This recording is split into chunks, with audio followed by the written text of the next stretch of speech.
Good evening and welcome to the Board of Education meeting for the Averill Park Central School District on this Monday, February 27th, 2023.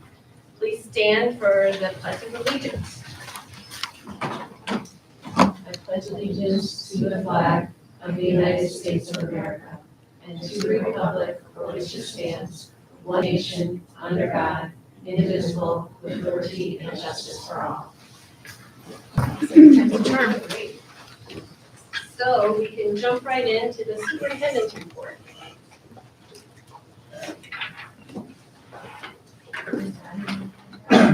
All right, a brief report tonight since we just met. Just two things I wanted to update the board on. One is we fortunate to have a Holocaust presentation, and we just wanted to thank the folks who were involved in bringing that to us. It was an extremely, I think, beneficial and well-received event by both staff and students. And we thank her for joining us and spending time with us on that day. Extremely impactful. Hopefully feedback that you heard from your own folks in your house who may have seen it thought that as well. And then secondly, we've kept going with our student focus groups and our school climate survey. At this point, both the middle school and high school have had their student focus groups. Remember, those are designed to provide us some feedback on the learning environment. We have an administrative meeting on Wednesday. At that point, we're going to discuss the feedback with our K-12 administrative team. We're also working on getting a school climate survey out, again, trying to get more information about our learning environment in the district. That is being set up for students in grades 5 through 12.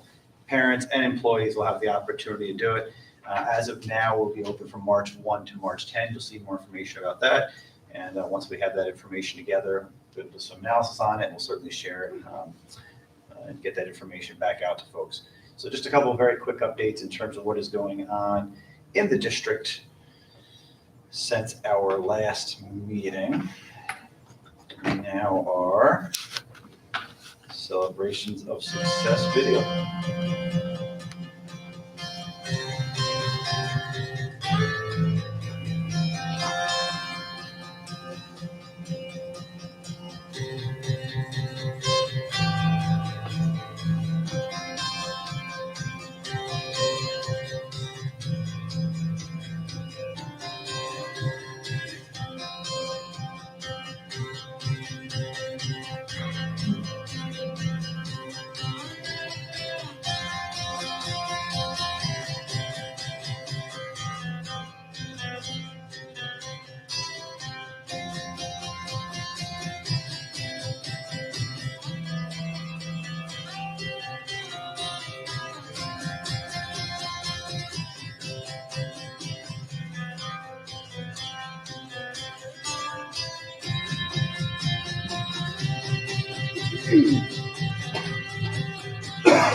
Thanks as always to Brian Radowitz for putting that together for us.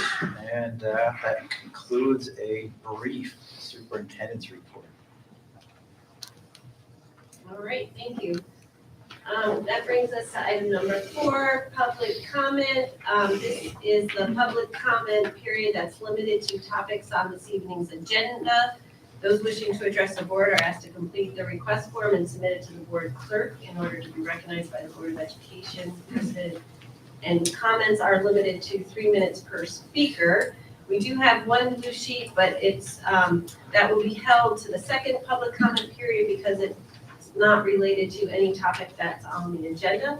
Is there anything else?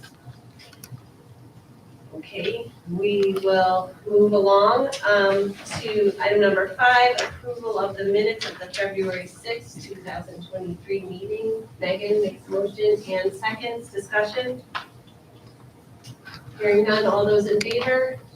Passes unanimously.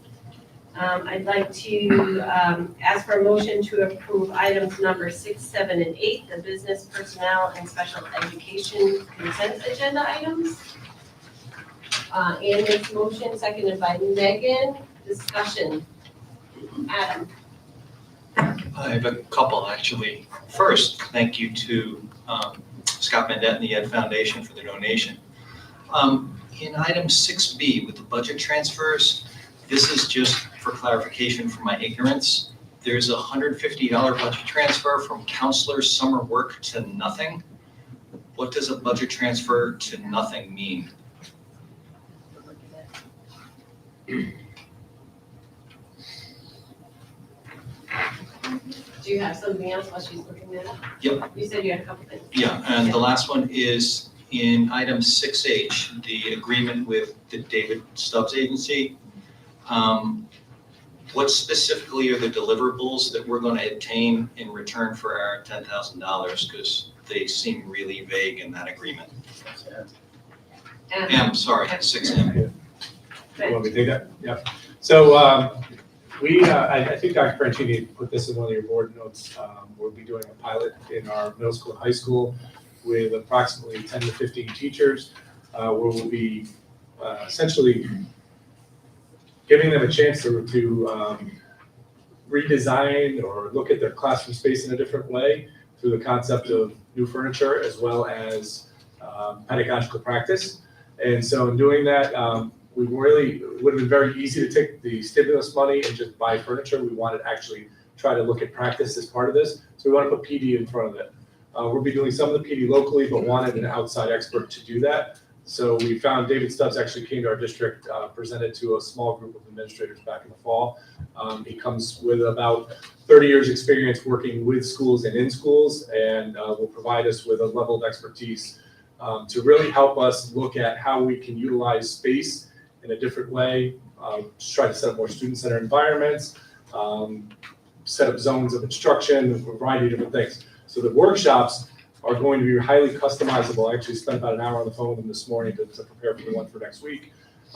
We'll be looking at, just some notes here, assumptions we make about instructional spaces, how we can adapt these spaces to our changing learners, and how lessons and activities can be developed to best utilize these reimagined spaces. That'll be the focus of the first one. We'll come back again in the summer. Once we actually have the furniture, we'll work with that cohort of teachers on how they can best organize and set it up with actually in their own spaces. And then he'll come back in October and do kind of a wellness check where he'll stop into each one of the spaces to work with the teacher, provide any kind of support they need. It's a combination, again, about physical space, but also pedagogical practice. So he's kind of giving us a little bit of both. So it's an outside perspective that we don't have internally, and it's for our standpoint going to be well worth having that outsider's view. So he's not providing a direct recommendation on furniture purchases, things like that. He's essentially training our staff on what to look for when they make their recommendations. Yeah, essentially yes, but he does. The way we found him was through a furniture company. He actually, interesting story, was a director of facilities for a school district in Georgia for a number of years. He and the superintendent were really interested in finding a certain type of furniture that would allow for flexible spaces. They could not find anything. He actually went and developed it his own, got a patent for it, and then it's now being resold by a company. So I would say there's a strong likelihood that we would probably adopt what he's been creating and talking about. But it's actually, and we talked about this morning, not the purpose of his visit, but really try to get us rethinking about how to best utilize the space. All right, so those 3 meetings are the deliverables then? There's Yes. nothing further than that? Correct. Okay. Yep. Thank you. Sure. Are there any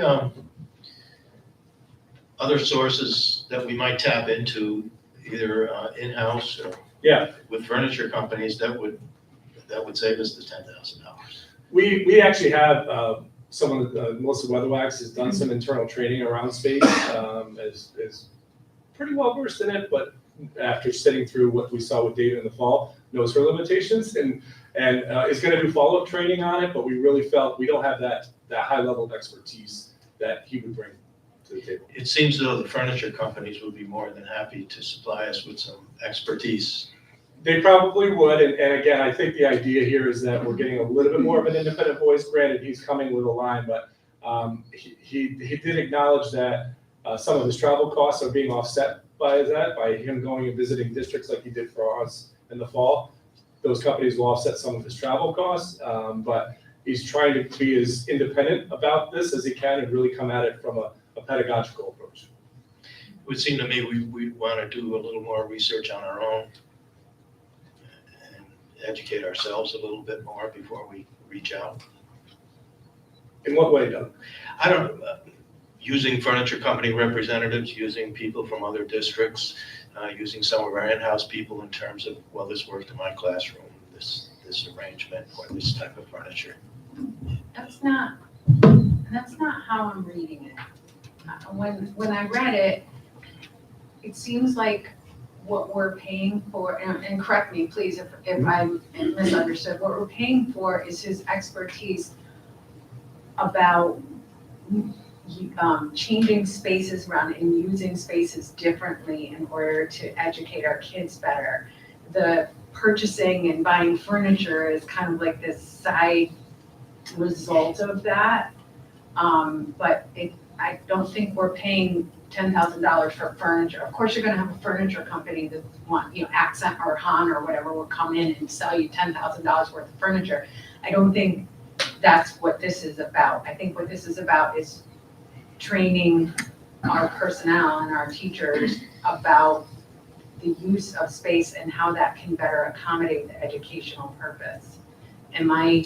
Yeah, I kind I of go feel back like to what I said at the I feel like beginning. there's a big Yeah. emphasis on the furniture purchase part, Yeah. where I don't think that that's. The easy thing to do would have been just to buy the furniture and say, now teach differently. I don't think that that's been proven to be very effective, so we really feel we need that PD to go along with it. That's not something a furniture company is likely, because it's gonna come from a slanted view. I'll equate it to this, Doug. I mean, we've been doing a lot of work with PLCs. We have people in district that know about it. We know districts that use it, but we chose to bring in someone from Solution Tree because they're the experts on it. And I think because of it, we're further along. I kind of view this the same way. We really want to have someone who's got this experience working with districts literally all over the world. He just came from a foreign country, he spent 3.5 weeks in. He's doing this work all over about, as Ann said, really about practice and not about the stuff. The stuff is the easy part. It's really changing practice that we're focused on with this. And we're hoping he's going to kind of give us that push to do it. I don't know that we have that internal ability to get that kind of a push, to get that view that he gets from seeing schools all over the world. I see. I didn't mean just exclusively furniture to buy the furniture. I thought the furniture companies would have expertise in terms of here's how some other districts are utilizing their space. Yeah, And what about our architects? Do they have any, are they a resource for us? Mosaic. I don't know. To be honest with you, I don't know. Oh, right, I'm trying to load it. So I spent I Googled him, with my machine. And, Computational machine. well, because I definitely, read the proposal and was like, it's kind of going over my head a little bit. I'm not ashamed to admit that. But once I got into his website a little bit, it got a little bit clearer of not only what he does, the way Ian sort of described it, but also the depth of his expertise. And so maybe it's just a matter of going on the website, but if there's any other sort of external, like how you even found out about him. I mean, I don't know what you would Google to come with him, or if just because in the course of what you do, you know, there definitely seem to me to be a lot of there, like a lot of accreditation from like very serious design, lots of acronyms, which design things that I'm sure are very, I didn't try and figure out the acronyms, I just didn't. But there seemed to be a lot there, and I could have spent a lot more time looking at his website and poking around and following the links and stuff. So, you know, maybe we should keep going with that if we want to feel better. I mean, it was enough for me to look again at that document that we are proving today and feel like, oh, okay, that's what those sentences all mean. So I know if you haven't been to his website, I would recommend it.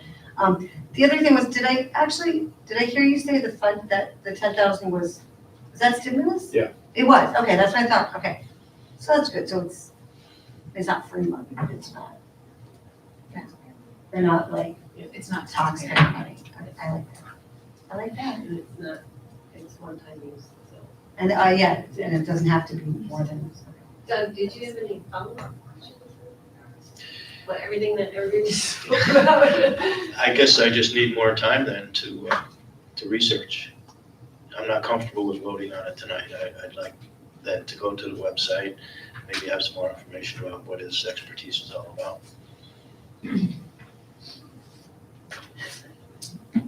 That's all, that's just my personal feeling. So are you making a motion to pull that from the agenda? Can I ask a question? We have a Yeah. motion on the floor, don't we? The motion The on the motion on floor the floor was is to to, approve the consent agenda, which this is part of, so we would need to motion to pull this if Doug is. Yeah, I would And like, others. I'd like more time to consider, so I would make that motion. Okay, so then do we have a second? I'll second. Adam second. So we'll call it to a vote. All those in favor of, or if you could discuss this. Well, my only point of discussion would be, does that hamper Matt's ability, like, is there a phone call you have to cancel if we do this? Or does that set us back like 3 months, like? so perspective being an evolutionary process, and I tend to try and approach everything that is in your realm from a parallel to my professional life. And so from a general perspective of, you know, when we're looking for expertise related to getting, you know, additional knowledge, I, as an independent broker, I work with multiple insurance companies, right? Those insurance companies offer continuing education, but to some degree, that continuing education comes with a commercial for that company, right? So, you know, company A is gonna come in and teach a segment for you, but really what it's tailored to is a product that company A offers. So to Doug's point about researching, you know, or asking for expertise from the furniture company, well, sure, but they're a representative of that company. So I would be somewhat suspect in taking a grain of salt about any advice that they might offer. So to defend the outside perspective expertise, if you're getting your information from an impartial third party, I consider that to be more trustworthy than maybe from the furniture manufacturer who's gonna have an angle. You know, like that's just my perspective. When I read the proposal as it related to professional development, I always appreciate initiatives that you guys undergo that are gonna help our teachers be able to have a better flow of their classroom. I don't envy the job they have to do ever, couldn't do it. So to that end, if we're piloting this for the benefit of these first 50 teachers and then moving forward to, you know, just understanding that we're using this stimulus money, this money that we're gonna apply to this third party perspective, I don't feel comfortable delaying it because I feel like it's delaying progress for our kids who really need it. And so we need to help our teachers so that they can help the kids. And the whole point of the stimulus funding was so that we could address the needs of the kids in the classroom. So while I understand While I understand the need to maybe be as thorough as possible, I also want to caution against analysis paralysis. In terms of, delaying possible good things that can help the kids in the interest of, quantifying that money that we, have to use. Do we not have to use it? Yep.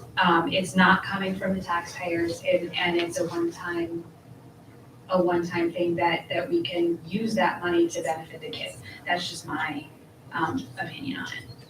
A short delay wouldn't, I mean, you're talking next school year. Well, no, the issue is, we kind of back up from, in order to have it in place for the next school year, we really need to purchase in March. That's part of the reason why we tried to schedule him when we did, which was early March. So that's I guess the urgency of it is that we wait on this. We'll wait on it'll delay the purchase, which will potentially delay for the start of the school year. It's a pretty big lead time on furniture, so we were pretty strategic about when we chose to kick this off. So that would be my only caution with this. A procedural question. If say Doug and or Adam aren't ready, they want to look at it a little more, do we have to pull it, or can we vote and they abstain? So we could do a number of different things. So I just don't understand the Yeah. procedural part of it. So procedurally, we have a motion on the table to pull it from the agenda. We can vote on it. We can vote to pull it from the agenda or not pull it from the agenda. And if we vote not to pull it from the agenda and Doug and Adam are still not comfortable approving it as part of the consent agenda, we can pull it from the consent agenda and vote on it separately. So if they're not comfortable saying yes to this item, they can say no to this only item, and the rest of the consent agenda they can say yes to. So does that make sense? Absolutely. Okay. So, Okay, so you have another question? Go ahead. excuse me. So my initial discomfort with it was just the way the agreement was written. I didn't understand that the deliverables were those meetings. And knowing that, and so I expected, well, I want a list of the deliverables. Knowing that the meetings are the deliverables, I'm comfortable with it, especially based on Megan's pretty good summary of the whole situation, in that it's an investment now that is government stimulus money that's earmarked for this purpose. Therefore, it's not costing our taxpayers anything because we can't use it anywhere else instead. I'm comfortable with it. Is that true? We can't use it anywhere else? Good question. No. I mean, you know more of the Yeah, I mean, ultimately, it's been earmarked since the day one. If you go back to the presentations, we've talked about furniture, and it's always been a line item. Could it change to something else? Sure, we would just have to present that, get that approved by the state. But we've been kind of holding on to this and literally waited until the last year to do it, to make sure there was nothing else that needed to trump this. And we feel like this is an appropriate time to use it, knowing that in September it has to be expended. Nice. That's the other. Oh, right, the other. Any other thoughts on the motion on the table, which is to pull this from the consent agenda? Yes. Pulling it from the consent agenda, we can still vote on it later on. Separately, once we finish. Tonight. Yeah. Okay, that's what I wanted to know, Yeah. for sure. Thank you. So we'll call it to a vote. All those in favor of pulling it from the consent agenda, which is what I think the motion was, say aye. So that was, can you guys say yes again? So it's 6 people are saying pull it. From the consent. vote. We're Pulling pulling it it from from the the vote. vote. Okay, Yes. so I will say we'll pull it from the vote. Motion carried. Okay. Discussion on, Carrie's got to follow up, and then we have more discussion on the consent agenda, and then we'll go back to this one. Okay. For the budget transfers, if you look at the two side, the amount is 58,672. On the from side, there wasn't enough in the initial, in the salary budget code, that amount is 5522. So I supplemented that with $150 from another code. So those two numbers combined equal what is on the other half. Got it, thank you. You're welcome. How I could have missed that. Any other discussion on the consent agenda items minus 6M? I just have one thing. I wanted to acknowledge the retirement of Wendy Scarcy and thank her for her service to the district. Good luck in your retirement. Okay, anything else? All right. All those in favor? I'm sorry. Yes, on the Consent consent agenda. agenda. Yeah, right. Okay, that passes unanimously. Okay, do I have a motion to vote on consent item 6M? Sam makes a motion and seconds to vote on consent agenda item number 6M. Further discussion? Okay. How to use that horse. Yeah, all those in favor? 6, and opposed is done. Thank you. Okay, so that passes also. Thank you. It was good discussion and good testing of the rules. Yeah. So it's good to appreciate that. Yeah, exactly. All right. So that brings us to our 23-24 budget presentation for this evening. So as Carrie's setting this up, I'll set her up. So going back to our process, right, we started with the non-instructional side and we went to the instructional side as planned. I think you saw from those two meetings the work of the administrative team in terms of needs and wants.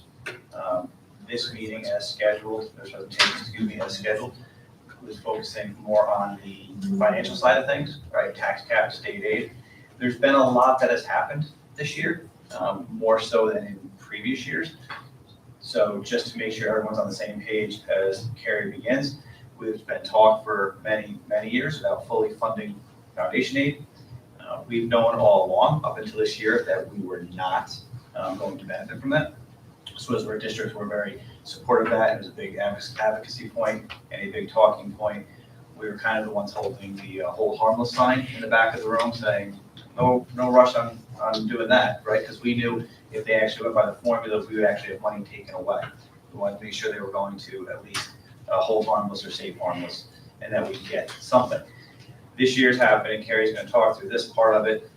We know now with the formula that we were not underfunded, but we were going to get a small increase.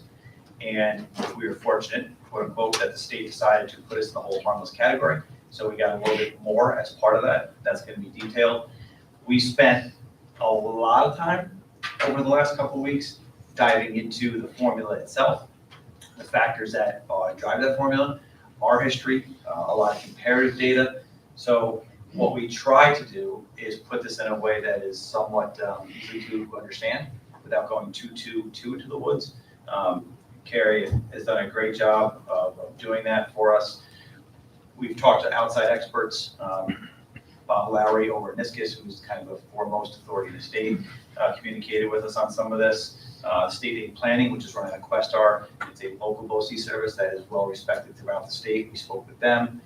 So we've had multiple communications with multiple people in an effort to kind of give you some context and have an idea of where we're headed. She's going to talk through a lot of this, so I don't want to steal all her thunder. We've also reached out to our elected officials and really want to thank Scott Bendette and John McDonald, who have been very engaging with us. Texted with Scott earlier today. Hopeful, but not anything definite by any means, but a little bit of hope maybe that this may change. But want certainly to acknowledge the work that they're doing on our behalf and appreciate that. So I think that's Carrie's third presentation. I'm pretty sure. Just sit You can down sit now. down now. Carrie's going to walk you through the nitty gritty of that, but I wanted to give you some context as you see some of this. I know it can be very confusing, so jump in at times with questions and we'll do the best we can to answer them. You can start now. I can start now, Yeah. okay. Sorry. So, with my nice introduction, tonight's discussion, as Jim mentioned, we're gonna look at some comparative data for other schools that we typically compare ourselves to, just to kind of give you an idea of what's going on just in the overall, fairly small sample size, but just what's going on in some other districts around our area. Look at our state aid for next year, and then also the tax levy limit. So we'll start with the comparative data. I'm just going to. So, you know, as Jim said, we have this year, this is the last year of the phase-in of the foundation aid formula, and there's been lots of headlines across the state saying about its historic investments in schools in New York State, and all of that is true. Unfortunately, for our district, we are not the benefit of a historic influx of state aid for next year. So we are one of the 3 districts on the end that are at 3%, which is the hold harmless amount. So you can see the comparative district at the high end is getting a 26% increases versus us at the 3%. So there's a big disparity in terms of what districts are getting next year. And unfortunately for us, we're on the lower end. So what we wanted to do. Excuse me, Carrie. Yeah. I can't read Yeah. the districts at the bottom. Could you say what they are? Sure. Linda, can you do the lights? I know it gets very dark, but from back here it is hard. And yeah, Carrie, you might have to do a little more reading than a Okay. plan. Sure. So It's all of us. the district, and it's the same districts on each of the slides. We'll change position a little bit, but Mohanison, Burnt Hills, East Greenbush, Queensbury, Bethlehem, South Glens Falls, Ballston Spa, Gloversville, and then Rensselaer and Berlin are the other 2 down with us. So that's the data set of the sample size. We tried to compare ones that are next to us regionally, like East Greenbush, pick out some that look at similar enrollment. So we try to get a little sample size. Rensselaer and Berlin, they're also 3% districts. That's why we pulled them into the mix also. And really, when you look at the foundation aid, how it impacts each district is really dependent on their own data. And it's pretty clear when we start looking at it, there's no story to tell as to why, well, there is a story to tell, but why we're getting what we're getting, because when the formula was created, it was meant to try to be equitable across districts based on certain factors. And we're gonna look at a couple of those factors tonight. I think, just to interrupt, when we pick this data set, there's obviously a lot of variability in this, right? So we spent a lot of time trying to get a grouping that was representative of small, big, urban, suburban, in our county, outside of our county. So you can obviously skew the data any way you want by what you pick. The attempt here was to provide you with a big cross-section. And we emphasized some of those comparables, right? We know based on size and demographics, there's certain schools, Burnt Hills, South Glens Falls, Queensbury, that we are very similar to by many measures. We do some of our academic stuff, we compare ourselves to them. So we try to kind of incorporate that all into this, as Carrie kind of mentioned. That was sort of the background as to why these places were chosen. So 3 of the factors in the foundation aid formula that we're gonna focus on are really enrollment, district wealth, and also student needs. So those are the 3 factors that we're gonna look at tonight to kind of show why Averill Park is in the hold harmless category. So when we look at changes in, we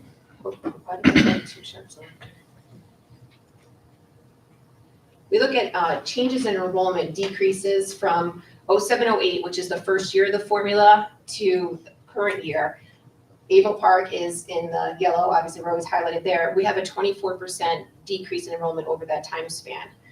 Looking at the chart, I'll read the bottoms again. Berlin, Averill Park, Gloversville, Queensbury, Bethlehem, Mohanison, South Glens Falls, Burnt Hills, East Greenbush, and Ballston Spa. And Rensselaer is the only one who has actually a small growth in their enrollment. So you can see we have one of the highest decrease across this cross-section in terms of our enrollment. But even with those decreases, when we look at the foundation aid per student, we're not at the bottom of the pack. So we've had one of the highest decreases in enrollment, but our foundation aid per pupil is still in the middle. Then we look at combined wealth ratio, which really is measured by a district's property and income within your district. And the combined wealth ratio is a statewide ratio. And the way you read it is 1 is a totally average wealth district across all of New York State. So our ratio is a 0.73, so we're below average comparative to the state. But when you look at us in our region with those comparative districts, we're about in the middle of the pack again. And then lastly, with our free and reduced lunch percentage, and this is one of the indicators for student need that they use, we're towards the bottom. We have 22% of free and lunch percentage, which puts us on the lower end. And again, the districts across are Gloversville, Rensselaer, Berlin, Mohonasen, Queensbury, South Glens Falls, Boston Spa, East Greenbush, Averill Park, Burn Hills, and Bethlehem. So really, when you look at those different factors, we have decreasing enrollment, increasing wealth, and a slight, this doesn't show, but our student need has increased from the time that the formula was implemented. So these are different factors that we looked at, but you have to really dig into each district specific data on these different things to see how the foundation of aid formula is impacting those districts. So when we look at, our district, our state aid data for next year, when we look at foundation aid, the past couple of years when they started the phase-in, we did not get a phase-in because our district was overfunded per the formula. So we were held harmless. Next year, we do have a phase-in amount, and that's primarily a result of the inflation factor being 8% within the formula. That high CPI number has given some districts who were previously overfunded, has to push them into the underfunded, giving them a bump in the foundation aid for the phase-in. So our phase-in amount based on the formula is about $277,000. However, the governor did still put the hold harmless 3% in her budget, which would give us an increase of $521. So our 3% increase is above what we would have gotten per the formula. And looking at over time, going back again, 708 is when foundation aid was, the formula was created. The current year aid is the blue slide, and the phase-in level is the gold. So gold is what we would get per the formula, blue is what we actually got. So you can see back in 07, 08, we were underfunded when the formula first started. But as time has gone on, in the 14-15 school year, this changed. We went from being underfunded to overfunded. And we've remained that way all the way through 23-24, and we're still overfunded in the sense that we're getting the 3% and not with our phase-in. So they're giving us more money than we deserve for the formula. So we've stayed that way since it changed in 14-15. Can I ask a question? Do Yeah. we know what happened in 14-15? Like, I don't recall. That, Well, there's not like a specific data point, but if we'll go to this slide, Okay. so you can kind of see what's happened through the years. So Sure. since it started to where we are now, again, we've had a 24% decrease in our enrollment. Our wealth, when it first started, was a 0.62 and it increased to a 0.73. So we've had decreasing enrollment, but our wealth factors has been going up. So less students in the formula means you need less aid because you're educating less students and your wealth is going up. So you should become less reliant on state aid because your district is wealthier. Our student need has also increased. It's about doubled from when it started. But the problem is that that increase in student need is not enough to offset the declining enrollment and that small increase in wealth. So that's kind of the factors where it's putting us in this position. And this is just to jump in though, this is really coming largely from the work that Bob Lowry provided us, right? In terms of his expertise when he analyzed it for us. These are the three driving factors, which is why we showed you that data earlier. And his conclusion was essentially not all that surprised with what you're getting, what you have received based on those numbers. Your student need has not, as Carrie said, has not outweighed the negative impact of your enrollment and your wealth, in this case, your wealth increase. Can I ask a question? Oh, sorry, go ahead, Sam. Just to clarify, that combined wealth ratio, that's only being applied to, or that only takes into account residential. So that's not, there's no accounting in foundation aid for business tax base versus residential tax base. So if you're a district with a lot of commerce, that adds to your tax base versus a district that does not. Yeah, it's the actual valuation, so it doesn't separate out commercial versus residential space. It's just So if you subset. have like Crossgates Mall in your district, Mhm. you get you not only get the benefit of that, but that's factored into your foundation aid as well. And then my second question was So, student and need. that's an important point though, Yeah. Sam, like, there's no distinction in the formula between a residential and a commercial tax base. So when they talk about the wealth ratio, you're talking about income, you're talking about property. It doesn't distinguish the fact, and there's no doubt when you go back to that list and you look at some of the districts and you name one, right, Gilderland, with the benefit of having cross gates, and you can give 1,000 examples, right? You know, Wolf Road, 9 and 20, all those, you know, Queensbury has a giant amusement park. There's all sorts of revenue streams that we don't have that then puts this more on the back of the local taxpayer. I think that's what you're kind of. Yeah, getting at. well, exactly. Terry, am I missing anything with that? And then also just to clarify that when we say student need, it's literally just economic. There's no reflection in foundation aid of physical needs or increase per student costs based on Like special ed. special needs, you know, the number of students needing different kinds of interventions So- that may have increased. That's not part of student need. There is some weighting within the formula on student need for ELL service or ENL services and special ed. So instead of a regular, you know, quote unquote education student is like a 1, they'll put like a little bit of a weighting on special ed to kind of give you a little bit extra. But it certainly doesn't take into account AIS services or things of that nature. And when Bob talked about us and the formula, those are the 3 factors. So I think, to Carrie's point, they're all weighted differently. They, the state, measure student need almost exclusively by that. There are other parts of it, but that is clearly the driver that they use. Megan? They're not saying. So, and I think, you know, the question came up a couple board meetings ago, I think, about declining enrollment and FTE. And I think one thing, just to kind of frame it, when you have, say, if in a year you had 100 kids drop in enrollment, that's across K-12, right? So it's not like you can say, oh, we had 100 kids in 3rd grade, we can reduce 3rd grade. When you spread out a couple kids across all of the different grade levels, it's not as easy to say like, okay, let's just reduce FTE because we're dropping students, right? So it has to be done like more methodically than that. And at the bottom, we put, you know, since 17-18 to 2021, we stopped there because the stimulus money kicked in 21-22, so we had a small increase in FTE, but that's not really reflective of the general fund.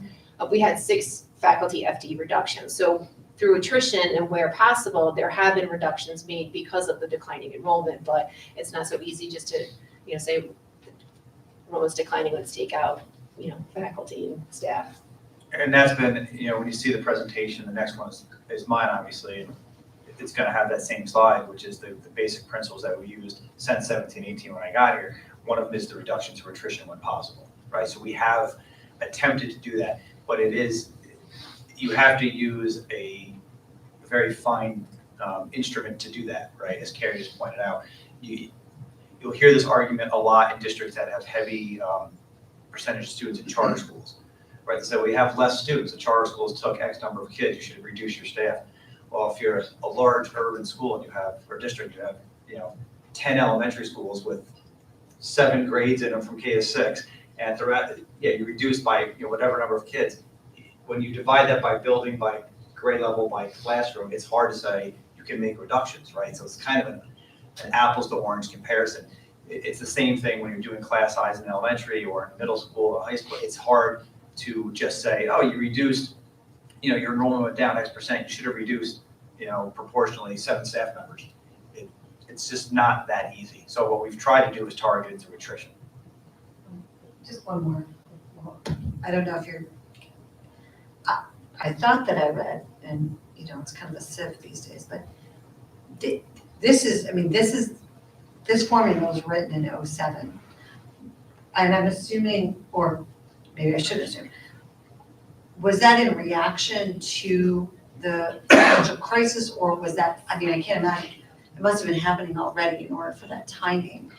But, I mean, that's a long time ago, and it is a very different world right now. And did I read somewhere that they are looking at the foundation aid formula within the next several years? Is that, like, did I imagine that? Is that a I thing? think that's been a proposal, and the foundation aid formula was actually a reaction to a lawsuit, the Campaign for Fiscal Equity. Alright. So it was a downstate, New York City wasn't getting their fair state aid. So then the foundation aid came out of that. So that was the reason for the timeline being what it was. And to your point, a great question. And what we're hearing, right, none of this is official, is the call from most of the education groups has been to fully fund foundation aid. What's been kind of been left to read between the lines is the message of, well, we just did that. So you got your money, you're all fully funded, be prepared for 3% going forward, right? We, the state, have now made you all equal, you're all fair, you're now on the playing field that Carrie referred to from that lawsuit. Everything's equal, everything's great, you're gonna get 3% going forward. Don't expect large increases. Again, for us, that's where we kind of have been much nicer to have had a 25% increase to build that 3% off going forward, as opposed to a 3% increase to build that going forward. Yeah. So we don't know that, right? That's nothing official, but that's kind of what we've been hearing through, groups of Carrie's in, the groups that I'm in terms of what's kind of out there. To your point, Samantha, there is talk about updating that formula, right? Because the formula, I think, is pretty widely considered to be outdated. So there would be potentially some effort by the state. What was being asked for now by groups is, can we not only update the formula, but can we do it like now and not wait till a week before budget season next year, right? Let's pull this out and let's do it in a deliberate, thoughtful manner and get the appropriate stakeholders at the table from different constituencies. I am not hopeful that's going to happen, but that would be a logical next step. And if that was done, again, maybe we would benefit, but as we've learned, maybe we wouldn't. We don't know, right? Depends on what is emphasized. So pre-pandemic, I recall attending with you, Jim, and Jesse, and a couple other folks. There was a forum related to budget funding, and I believe there was a discussion about looking at the formula again. A lot of talk, not a lot done about it, and then how convenient COVID just stopped everything. I guess I'm maybe not a math person, because I'm trying to understand what are the actual numbers that go into the combined wealth ratio that gave us the 0.11 increase, and how does an 11.5% increase in free and reduced price lunch not over, like, how does it not go over? I just don't understand. I don't understand. Can someone help me? No. I just We have the same question. So clearly, if combined wealth ratio relates to increased wage and increased property values, I'm gonna have to go with increased property value taking up the majority of that, because if people's wages were going up, we wouldn't have 11.5% more kids who can't afford to eat. So I don't understand. I have And David has a question. Yeah, I just have a quick question, because I see that our enrollment decreased 24%. So back when our enrollment was larger, we had a smaller number of students on the reduced lunch program. So I'm just wondering if the raw number of students on that program then was bigger or now, because we have a higher percentage but lower students. So I just don't know which, like, if we had more students then or now that were on that program. Yeah, I don't have that number, but I think that the decline in the enrollment, the 24%, is the bigger driver than the wealth uptick, the 24% since the start of the formula. What I'm hearing from Carrie is that, and please correct me if I'm wrong, there are three major factors in this formula: enrollment, wealth, and student need. Those are, a decrease in enrollment works against us. It gives us less aid. An increase in wealth works against us. Correct. And an increase in student need works for us. However, not all three of these items are equally weighted. So therefore, whether the numbers are 0.11 on one and 0.11 on the other, they don't necessarily offset each other, but rather there's more weight given to the first two, rather, and the student need offsets the harm, if you will, that we would have had from the first two, but not to the extent that it completely gets rid of it. Right, and That's how I understood what you were saying. And this is a great simplification of foundation aid. I went through about a 2-hour training on the foundation aid formula itself. So it's not an easy formula to just say like to understand. So there's other factors that go into it as well, but these were the 3 that our experts pulled out for us to say, here's your problem. Here's what's causing you to be in the category that you're in. Oh, and one more thing, the free and reduced lunch, saying that, if people can't afford to eat, but their property is worth more, maybe we could be talking about renters here. Not every student that goes to school, their parents don't necessarily own a home. So if you're renting and, excuse me, or you live in a multi-family dwelling, the taxpayer may have the means to have, I don't know the word I'm looking for, like they could make the wealth ratio increase, but the actual student that's attending school where their parents like maybe paying rent with rent assistance even, those kids might be the ones that are needing free and reduced lunch. So I'm not necessarily seeing a correlation between increased wealth ratio and increased reduced lunch, because I think you're putting weight on assuming that every student's family has a home that they own rather than rent. So those are just my comments. Thank you.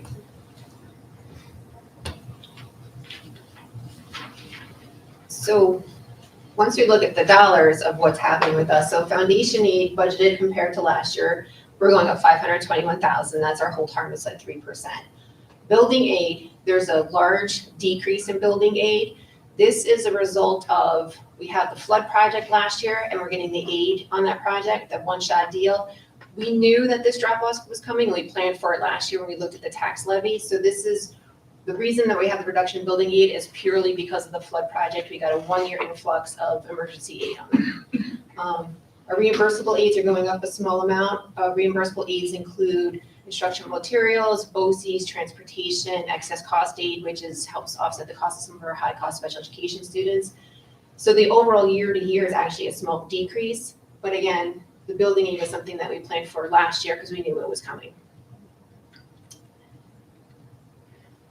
So in addition to state aid, our other large revenue source is our tax levy. And when we look at the 23-24 levy, our tax-based growth factor is a little over 1, which tax-based growth factor is based on how many new builds are in your district. So we still have a little bit of growth happening in our district.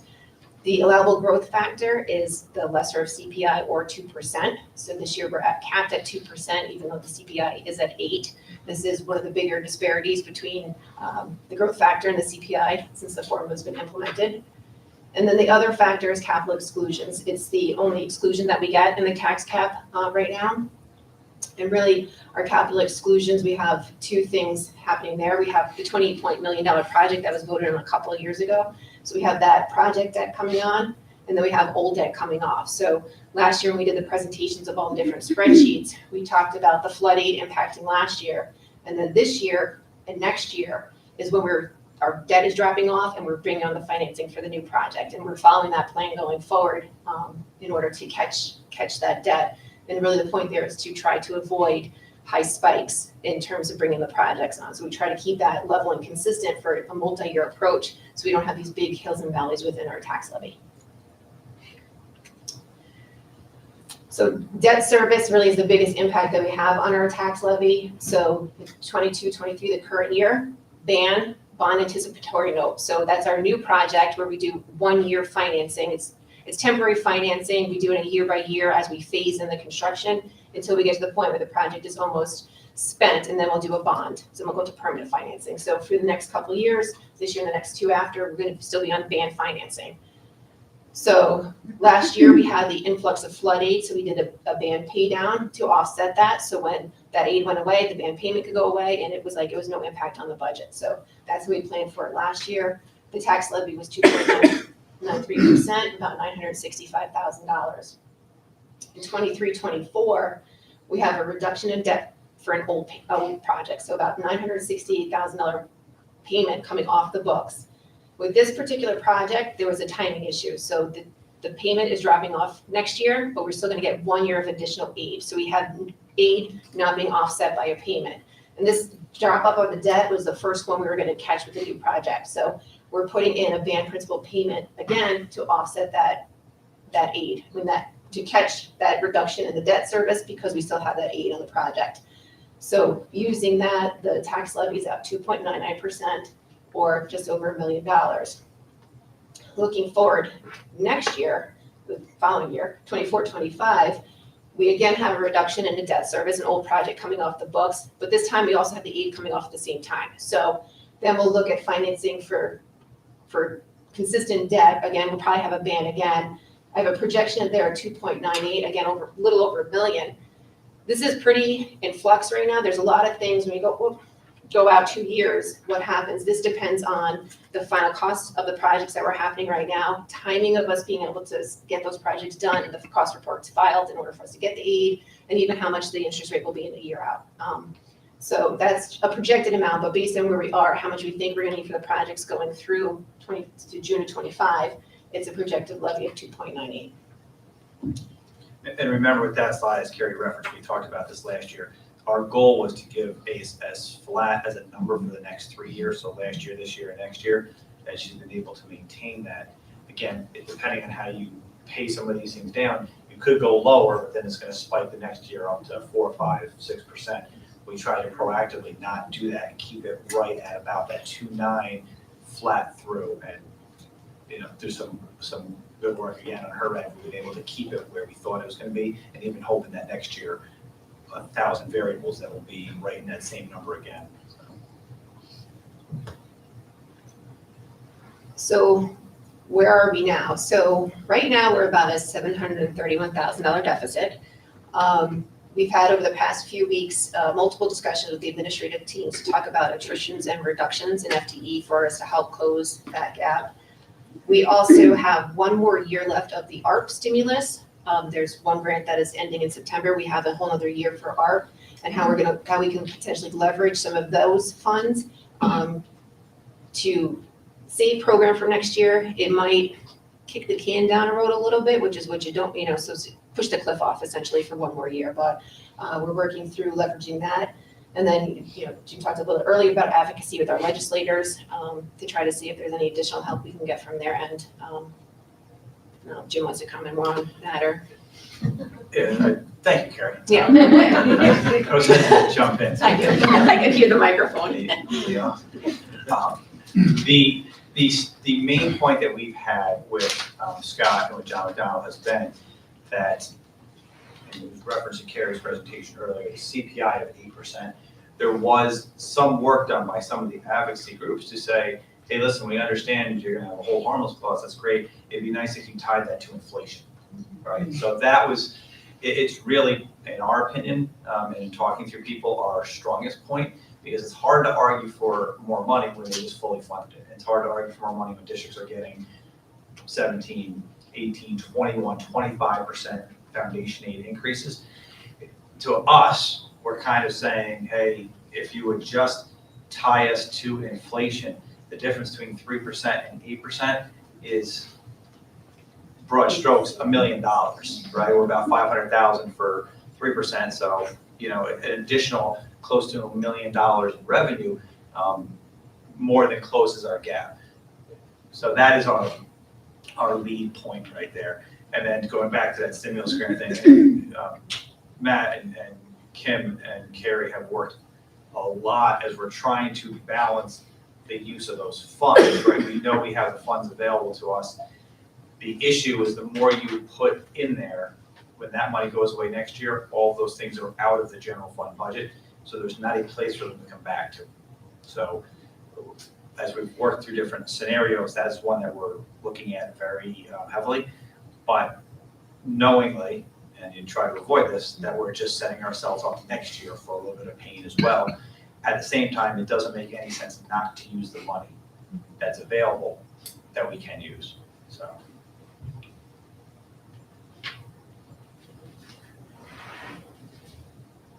I have a question. As it relates to those three factors that seem to be the deciding factors that are dinging us, Carrie, you did say that other student needs are weighted in there. As it relates to the number of our students that receive special education services or AIS services, what percentage of our students receive those services compared to the number of our students that receive the free and reduced price lunches? Because the cost of those services is exponentially higher than the average cost per pupil, is it not? Yeah, I can jump in a little bit with that. Yes, the cost of a special ed student is higher than a regular ed student, definitively. We spent a good amount of time trying to determine whether or not our needs have increased. And of course, kind of going back to David's point, you have percentages and you have raw numbers. We could not determine that we've had a large increase in special education students in terms of classification. So that was one of the points that we thought we could maybe use to leverage some advocacy work with our assembly folks, but it didn't really pan out the way we thought. So when you looked at the percentage of our students and our special ed percentage, there was changes and fluctuations. I don't remember offhand, but we sat with Camille and went through it, and it just wasn't anything that made you go, yeah, we have something here.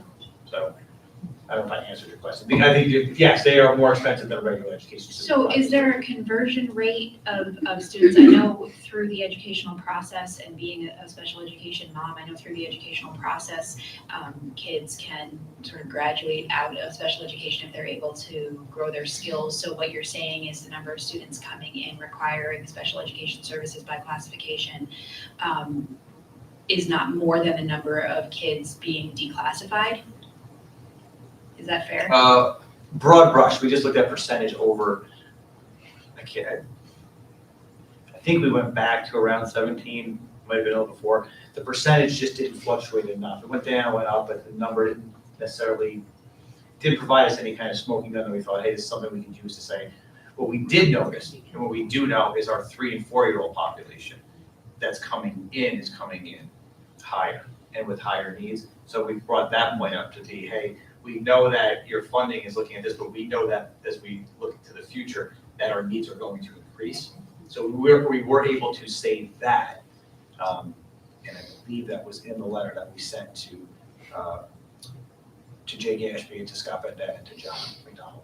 Okay, and is there any additional correlation related to the additional mental health services that needed to be applied? I realize the stimulus funding is ending, but people's mental health issues don't go away just because the federal government decided it's no longer a thing. So do we have any monetary relationship to provide, information related to those increased costs as well? No. So we looked at it. There was not an easy way to quantify. When we looked at the data points that we have, as a school system, you're sort of limited, right? You have discipline referrals, you have suspension numbers, you have free reduced lunch. We couldn't really come up with a data point to show that our mental health issues have increased.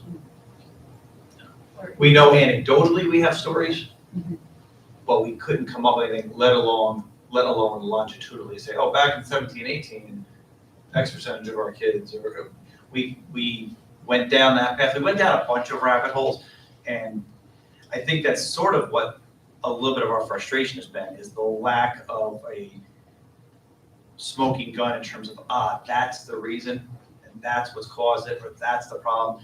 And we only showed you a few of the charts. Matt put together, through some of the data visualization stuff, a bunch of other tabs. And we kept looking at them, and then we cross-referenced, and we were looking at multiple screens, trying to find something to go, oh, that and that doesn't make sense. They should be here, but they're here. There's nothing that makes you go, why is this happening, or why is this different, or why are we different than these other districts? So in the end, we kind of went back to what Bob Larry said when he said to us, when I look at districts, these are the things I look at, and I can usually kind of predict funding based on these factors. So. To me, what a huge red flag in the formula is though, is that in looking at those charts and you have all those same districts applying the same three, basis of comparison, if it was true, then we should be in the same spot all the time. Right.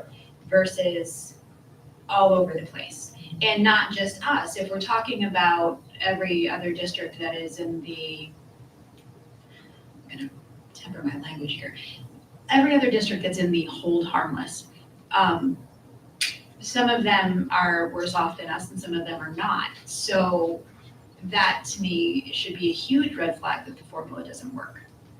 Because otherwise we would all apply the same way. I think you're preaching to the choir. Like, no, I guess I just don't understand, because I personally have sent multiple emails trying to get some sort of response. Been sending them for almost a year now and getting literally nothing, not even the form letter, like thank you for reaching out or anything. They just don't respond. So, what is it, a numbers game? Do we need to have, a coalition of multiple districts? Do we need to have some, I realize that I won't hold my breath, and I've said this before, but maybe some of the districts that are definitely getting a whole lot more than we are, if one of them even came forward and said, we kind of agree that it's not working out, right? Would you? In the interest of doing what's right, yes, I would. No. But that's me, and I know I'm rare. My point though is that from a grassroots perspective, there needs to be, I think we need more numbers if we're gonna get any interest at the state level to address the formula.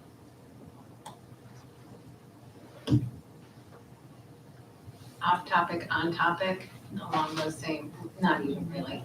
I think, Carrie, the small note that you had with the 6 FTE that we have used attrition for since I think it was like 17, 18. I do think there should be a little more emphasis on that, because Jim's explanation is really good on that. Like, when normal everyday folks ask a very good question about if our enrollment is dropping 24%, why isn't our staff?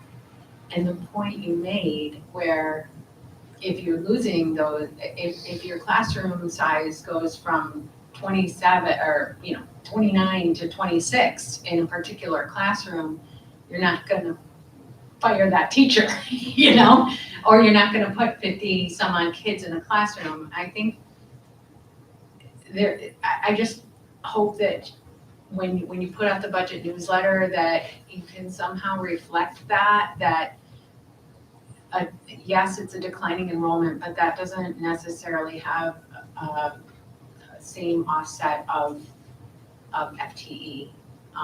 That's a point that I hear a lot, and I think it's important for the public to know that.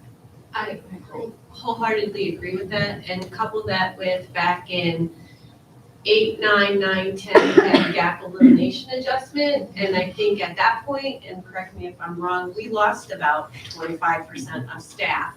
So how can we already had that happen before we had the declining enrollment. So those years were particularly bad for us too. And so now you have this on top of it where we've already done a lot of staff eliminating, and we tried to be very judicious in how we built back so we didn't have a problem in the future, and yet here we are. That's all very true. Unfortunately for us, when we looked at trying to figure out the number, there was a little bit of a change in how the accounting was done. So we didn't want to do an apples to orange comparison and give something that was misleading or something we couldn't back up. So we had to go only to 17, 18 for a true comparison.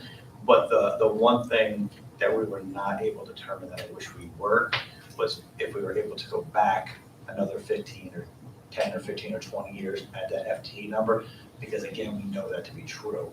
I just don't have it. But you're 100% right. We already went through a time where that happened. So. And never fully recovered from it. Right. And then, Right.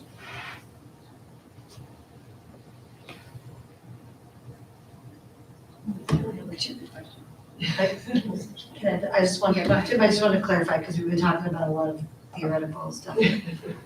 And it's very frustrating, because it definitely seems like we got painted with a certain brush 10, 12 years ago. And because of that, we're now in this category. I'm just gonna leave that there, but the actionable, there's an actionable point in here that you brought up of tying that whole premise to the inflation. And maybe I missed this, but that is something that you are exploring for 23, 24 for VIP. Like that is not in the theoretical class of what we just did. That is, if it were to knock on wood, everybody, but if it were to be said, oh yeah, sure, that's a great idea, Jim. That is a tangible, actionable in the near future. But we're arguing for it to be done for this budget right here. If you need me to write a letter for that, I will do that. Well, right, so I was gonna say the same thing, like what do you need to help carry that weight? Let me get back to you. A miracle? Yeah. I think my sense is that is an argument that we're not the only ones making. And not just in education, but outside of education too.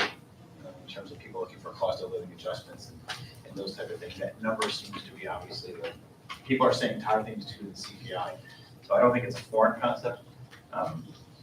There was a number put out by NISCUS or NISBA or whoever it was, as well, I can't remember, that actually put a dollar amount next to if they did a staggered kind of phasing formula for the 3% people and brought them up closer to the CPI, how much it would cost.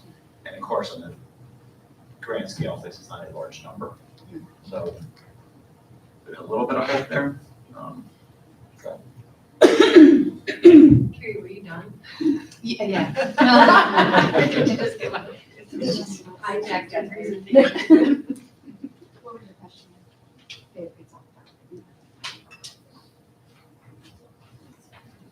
Is there anything else we need to know? Do we know the tax levy cap amount at this point or not yet?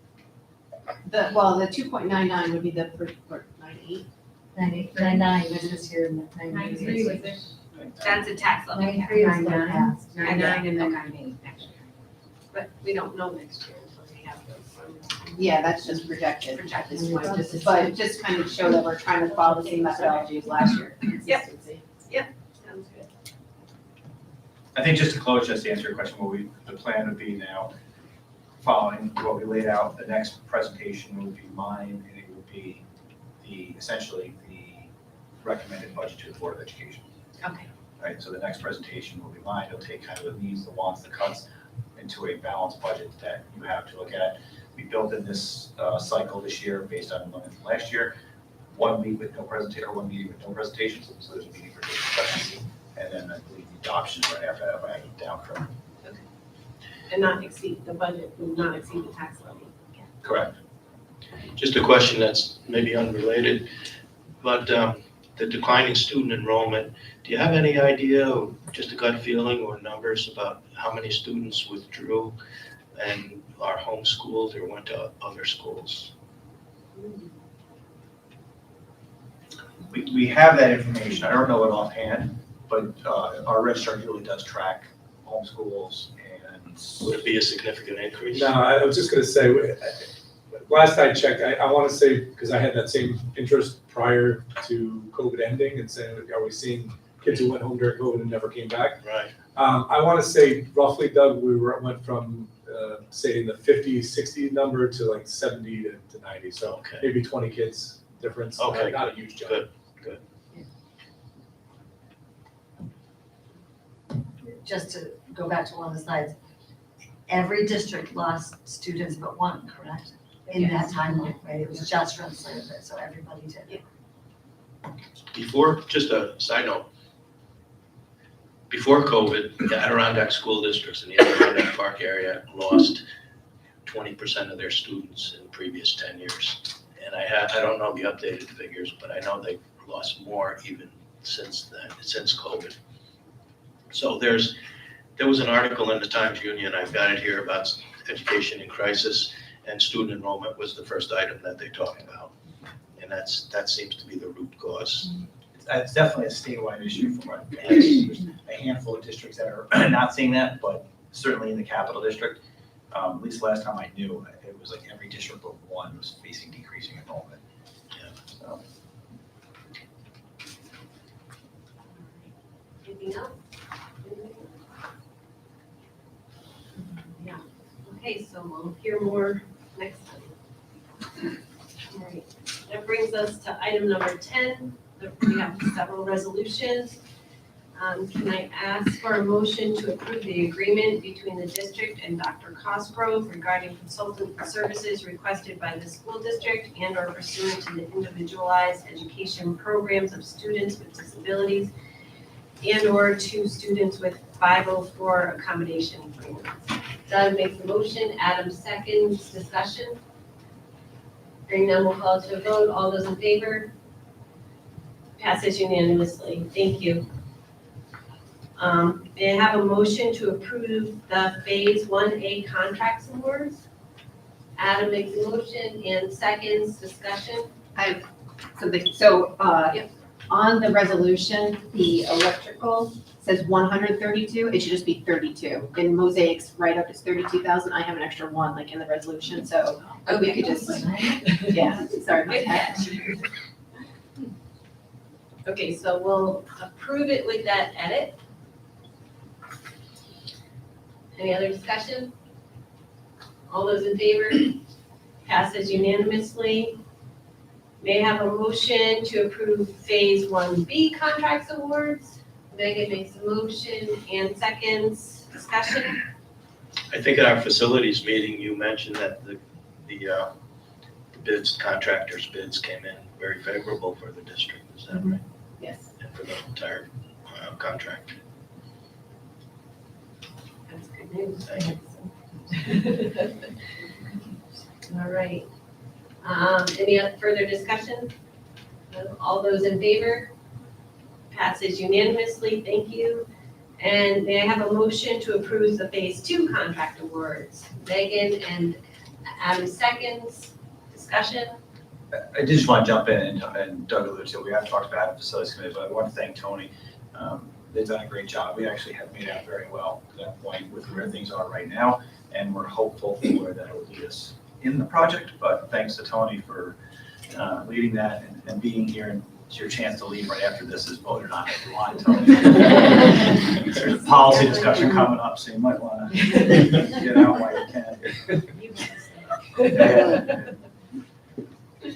All right. Any further discussion? Yes, thank you very much. All right, all those in favor? Passes unanimously. Thank you. That brings us to item number 11, an action item to approve the school district calendar for the 23-24 school year. Ann makes the motion, Samantha seconds, discussion. Here was a smooth process. Yeah, I just want to thank the members of the calendar committee, the volunteer committee that serves in that role and goes back and talks to stakeholders, comes back, and we have really, I think, pretty efficient process this year based on some of the beginning and end dates and stuff in between. And I want to thank Linda too. I think I said to her, hey, we need to do the calendar, and 7 minutes later she had it done. So I didn't know she needed to. Right? Yeah. So thanks to Linda for putting it together. I think Washington's eating lunch or something to check it out. It was great. So it was a good process, and we thank everyone for their involvement with it. Great, thank you. Any further discussion? Hearing none, we'll call for the vote. All those in favor? Aye, passes unanimously. Thank you. All right, we have a couple of policy items. We want to do the first reading of 5280. Policy committee read through this, had it in good shape, we think. So that's for interscholastic athletics.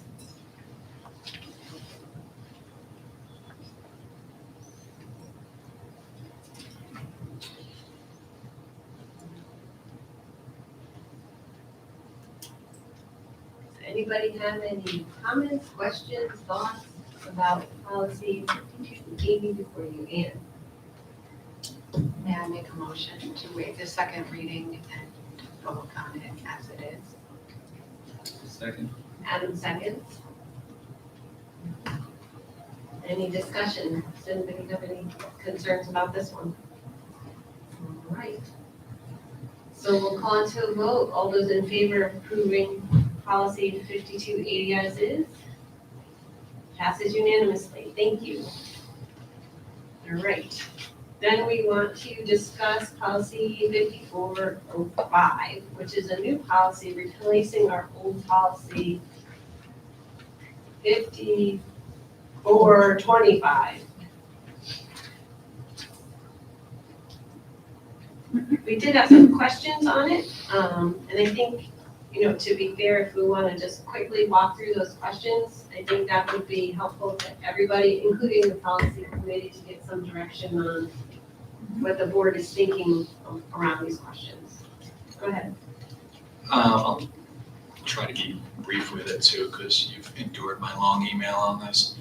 So overall, the policy that it is replacing, 5425, I found that 5425 was very specific but not very broad, whereas I found that 5405, the new one, was very broad but not very specific in terms of specifying what constitutes a nutritional meal and things like that. So I'm interested in, I know that a lot of the language comes from the state and we don't really have a lot of flexibility there. So I'd like to know how much of that language around specifics is just coming from the state, or do we have flexibility? What else? Like I had noted a whole bunch of things here. So I guess that's really what it comes down to, is how specific do we need to be with this and around the language. So Adam, I went through your items one by one, and a couple of them, there's like the first item, you talk about specifying the exact nutritional content. And I would advise against doing that. Here's why: because the policy references the federal regulations, and so the federal regulations have that definition. If we move to put more specifics in there, in that instance, then every time the federal regulation is updated, we're gonna have to go back and update this policy. So I'd rather reference the federal regulations and we follow that as opposed to being specific on our own. That was the first one.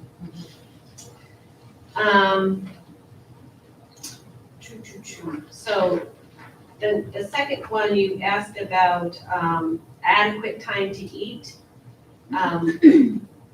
Personally, I would rather not have a specific definition in there. However, if the board feels differently, the policy committee will certainly take that under consideration. So that, I guess, this is why I wanted to talk about it with the entire board, because if we have some strong feelings, then we need to, obviously go back and make some edits. So I don't know how anybody else feels about that one in particular. I definitely have some opinions on as far as adequate time to eat is concerned. I know just in my experience, it wasn't that long ago that I was a student. I do remember having like an actual block of time dedicated for lunch. I know in my employment as an adult, we are required to have an allotted block of time dedicated for eating. My kids seem to manage it very well, but I do hear frequently, especially from my youngest, that he didn't have time to eat his lunch. So I am a little concerned, and then would agree with Adam on this one, that I think we need to make sure, there's obviously no guarantee that providing a specified time limit would guarantee they would ingest all their food. No, they'll just talk. But in the grand scheme of things, the intent would be for them to use that time to eat. And devil's advocate, Okay. yeah. What's that? I just have a quick question. Is there a time minimum for lunch, like that we have to meet right now, or does that not exist? I don't know, I'm not sure if the federal regulations have a time limit that we would have to meet. It's, Is 5425 still in effect? yeah, until we rescind it, it certainly is. Okay. So, right, so the 50, that, Yeah, it doesn't enforce a time, it just quotes a standard recommendation from somebody else. okay. My idea is, as you bring up, is there a specified federal or other mandated amount of time? That's something that Kim, you could find out from NISBA, right? If there is, I'm okay with putting that in, but I think it so depends on the kid, you know, does your kid sit there and eat, or does your kid run his mouth? You know, like what? Like, so, you know, it doesn't matter how much time you give them, what can be defined as adequate for one child is very different for another child. So if there is a mandated minimum amount of time, I'm okay with putting it in there, but I'm also okay with having adequate. Adequate, you use your, common sense, what is an adequate amount of time for, the student to wash their hands and sit down and eat their meal without, with chewing and swallowing, and maybe a couple of sentences here and there, so I think it's just more of a common sense measure. But if there's, a minimum we should put in there, I'm all right with that too. Okay. So you'll look into that, and then we'll discuss it as a policy committee for that one. You also mentioned about the washing, we specified time to wash hands before, but not after. I don't know, I didn't realize 5425 had the after clause. I feel like somebody just plunked it in there, honestly. I know. Like, So I don't ever make my kids wash their hands after dinner. Federal. Well, sometimes. Like if you Before that, have ribs yeah. or chicken wings or something? Well, I mean, actually would, That You make a good point, like if they have a messy lunch, do they have time to wash their hands? Makes sense. And so I don't know if there was a specific reason why that was changed. Yeah, that was, I was asking if there was a reason or if it was just an oversight or what. I don't know. And we put in like after if needed, or? Yeah, so the policy committee will consider that and make Yeah. adjustments. Okay, so that's, I guess, why we wanted to vet these things all with all of us. Just making a note.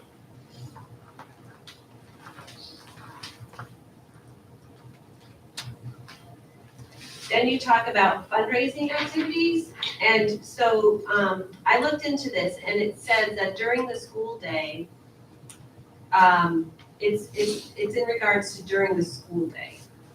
And candy bars can be still used as a fundraiser, you just can't sell them, hey, at lunch, here's all my candy bars, and come get them. So that's a federal regulation, is what goes on during the school day. So I Okay. think we're okay on that one, to your point. Yeah, I noted that clever little carve out there. Yeah, so that's, yeah, you noted it for this concession, but just like as a fundraiser, you can go home and sell candy to your friend, Got it. your family, but you can't sell them at At school. lunchtime. Right, Okay. exactly. Go ahead. I was just thinking, ask a question. Yeah. It just occurs to me, and this may not be the right form, but I wonder if a solution to the timing factor is in the review. So like number 9 is periodic surveys of students, parent opinions of cafeteria offerings. Was the BOE days to your liking, sir? But I feel like adding the word experience or cafeteria offerings and timing, adding something into that, so at least, that if a parent says, look, my kid never has time to eat, they're not a dilly-dally, or that they just never have time to eat. Yeah, I like that a lot. And then that can work its way, and that somebody, not that anybody would do this, I can't imagine, would be like, tough nuggies, kid, like, but at least there's a mechanism by which Yeah. the periodic review can say, look, a lot of kids are coming to us and saying, like, they just don't have time. Then putting them in would be a position. To be fair, on low C. Yeah, so, so then you talk about, you ask about the policy around class parties and the like, and says the district shall set guidelines for the frequency and content of classroom and school-wide celebrations where food and beverages are provided. And so, the federal regulation is not around food that's provided, it's around food that's sold. So there are really no federal regulations on that. The policy committee felt like we should have something in there, sort of a loose language up to some of the administrators, so that some teacher can't say, hey, we're having a party every day, bring your snacks.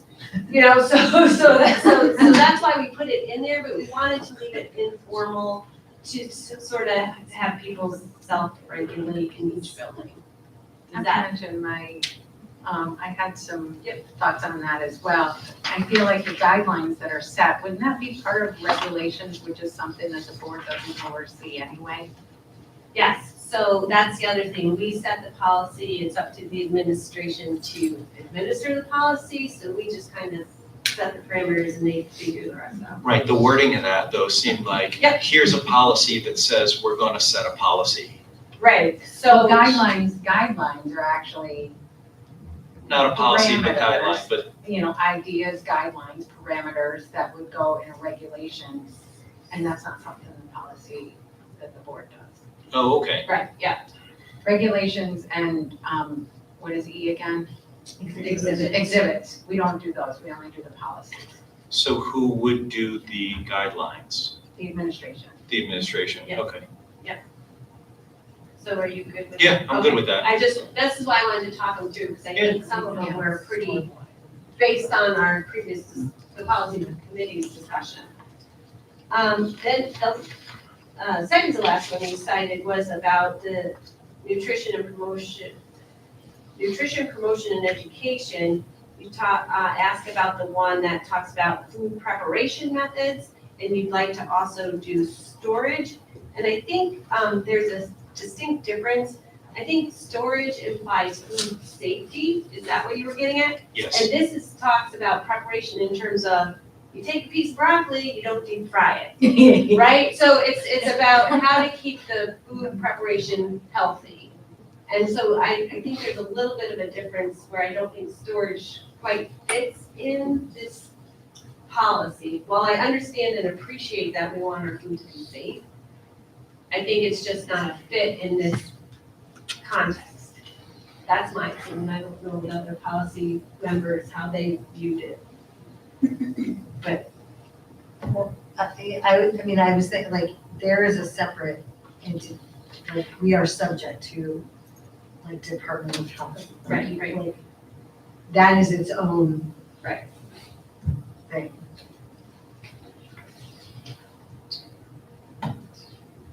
This is under nutrition promotion and Section education, 3, right? number 3. Yep. So under the promotion and education, nutrition promotion and education. It says, So like Jesse, I do understand how storage of food can maintain healthy food. I read it I just as- wasn't convinced that it fit here, maybe somewhere else. But I mean, if other members of the board really feel strongly about it, I think it's harmless, but I just didn't, you know, for me, it didn't go one way or the other for me. But again, if somebody else feels strongly about it, I'm all right with it. I mean, are we the only 7 people in the world that ever read these things anyway? I've got some time where I I'm trying to, I thought I had seen it called out in the prior policy in 5425, but skimming through it, I can't find it anywhere, so. Okay. Is it possible though that if it was mentioned, it's my understanding that a lot of times when there's regulatory revisions, it's like they remove redundant language. So maybe they felt like, preparation and storage were somewhat in the same category, and that could be why it was removed on the new language, possibly? Could be. It's not a hill I'll die on, so to speak, for this, so. It's fair. It's just my suggestion, watching my son come home with like a cheeseburger and just leave it on the counter.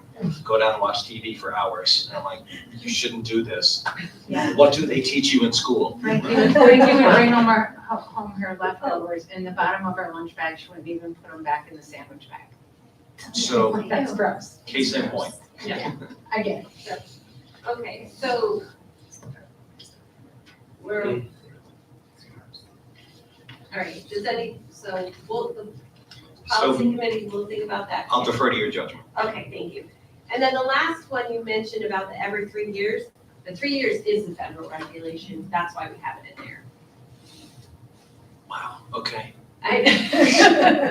So I would like to keep it consistent with the federal regulation, but to your point, if we could do it more frequently, then, you know, we're providing the maximum amount of time and the administration can put it. Can we say at least 3 years, or do we have to, according to federal regulations, say 3 years? But if you say 3 years, that doesn't mean you can't do it monthly. You can do it any amount of time up to that point. That's the maximum, minimum. That's the minimum, is 3 years, but that's not to say you can't. You could ask for a report for that, you know, in the next quarter, and somebody would prepare that for us, you know. So it's saying that that's the maximum time you can wait. You can certainly do it before that. And, you know, if you have the resources to do that and the reason for that data, then. Well, it's just reporting to us. They Right. could do it monthly and not tell us about it. But we have to get something from them every 3 years. Okay, so I can live with it then. Okay. All right, so, but thank you for entertaining this, because I think it's good for you to ask your questions, and if we didn't have an answer right away, then obviously, but I think in this case, it was good to discuss and get the feedback from the rest of the board in case those were points that people wanted, and like the acceptable, what do we call, adequate time, like that's something we'll have to look into and consider, so thank you. Great. My next one's already taken care of, because it's like the other one, the district will set these guidelines. Yes, yep. Exactly. Just add one more thing. Yep. Adam, I'm really appreciative that you read this closely and were thoughtful in your comments and concerns and very specific about the reasons behind them, because that's why we go through this exercise. Yeah. So, you know, it can be painful, but you made it less so, and I'm grateful for your participation. Absolutely. I didn't want to just say, this stinks, try again. I'm also very appreciative. Thank you for listening. Because we sit there sometimes, we're like, I don't like it, and I can't say why, you know, and then we stumble on that. So to have those specific suggestions was really helpful too. So just to have the input, I'm grateful for that. I'm sure I Yep, speak for all of us. absolutely, absolutely. It recommends a position on the policy. Yeah.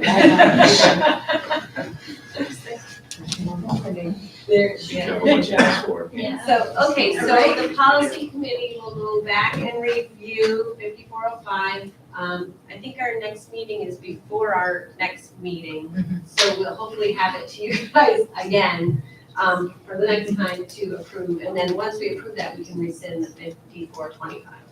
So we'll leave those two alone right now. We don't need to make a motion to table. No. Right, it's not yet, we would need a motion to table. Right, so, okay. Whew, thanks. All right, so the next item is public comment for items not on the agenda. I have one.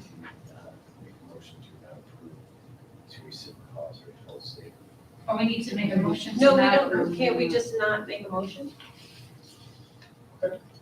I mean, it's a question. I mean, if we never make a motion, we never have. If it's on the agenda, just have to. Do you need a motion? Well, it was if and only if we approve 5405. Yeah. Which we did. There's no motion on the floor for 5405, right? Yeah, we can do that. Yeah. So we'd like to leave the So we current can just policy in leave place until 54, yeah. one's. We don't need to table, we don't need to make a motion to table that, rescind. Because we didn't approve 5405, and that was the only way we would have accepted it.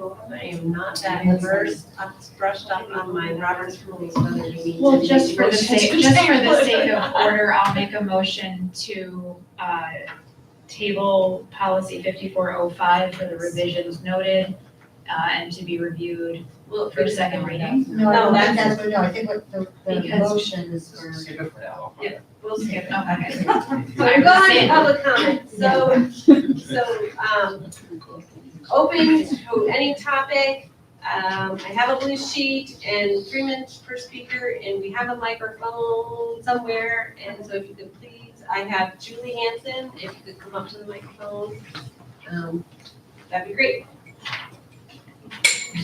Thanks. Hi, I'm Julie Hanson, my kids are fifth grade Miller Hill. I'd like to thank everybody, administration and volunteers on the board for being here tonight and for all of your hard work. Doesn't sound like it's easy at all. My second is a question. I'd like to know what is the most efficient way for a member of the community like myself to have a question answered.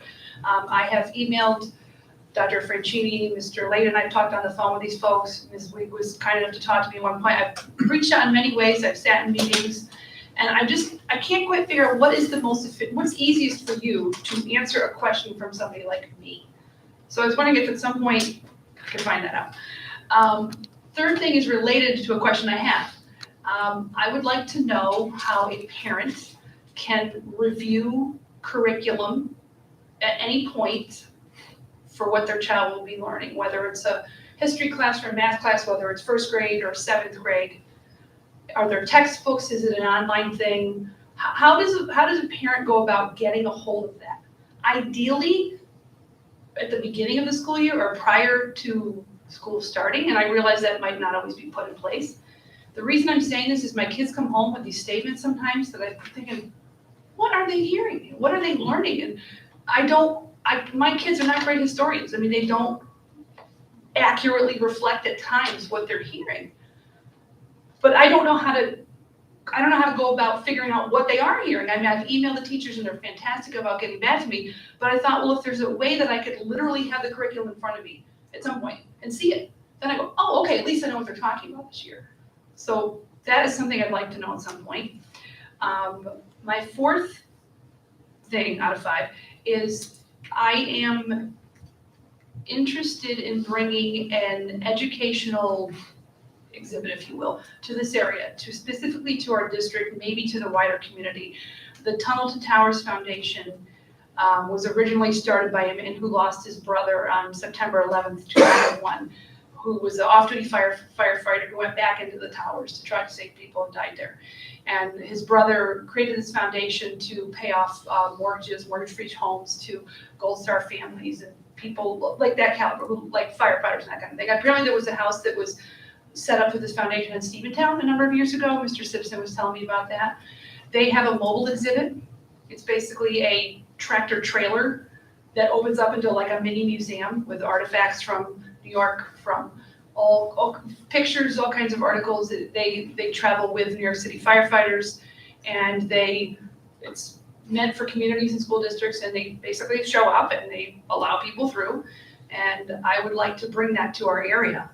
I have been in contact with some of the parent-teacher organizations, and I just sent you an email about 2 hours ago, trying to figure out how to do this. So I'm just presenting it tonight as sort of a high-level statement, and I'm looking forward to talking with the powers that be about how to do this sometime in the spring or fall of 2024.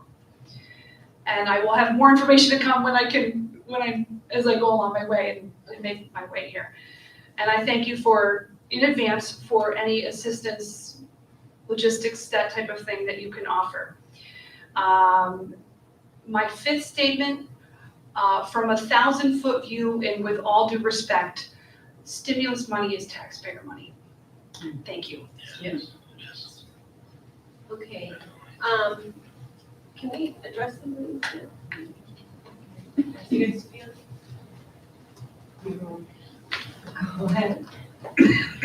I can address, I think, a little bit of the Tunnel to Towers Foundation. I have a coworker that's involved in that as well. And we do have a community center, Sky High Community Center, and John Slyer runs that. And this sounds like it would be something right up his alley. He does many similar type fundraising type things and community-wide, and he has a wide berth that he reaches for such things. So I would suggest reaching out to Mr. Slyer at the Sky High Community Center, and I think you'll get a positive response. Thank you, it's a good suggestion.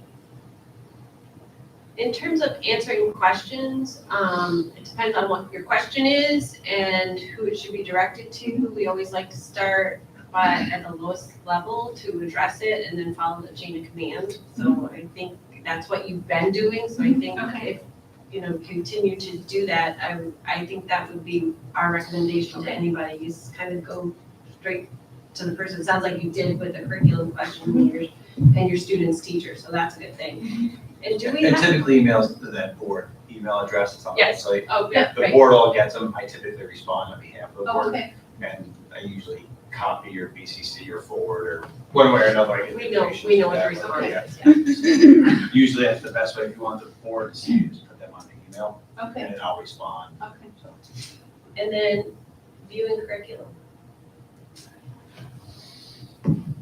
Yeah, that's a difficult question because it's so different from every course.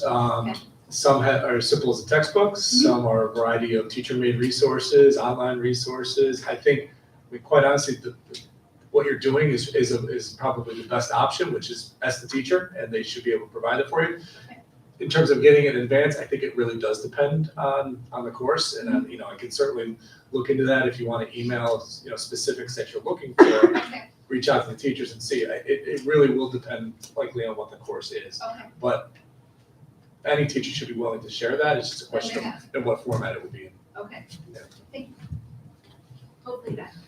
And I was thinking the same thing on the taxpayer money.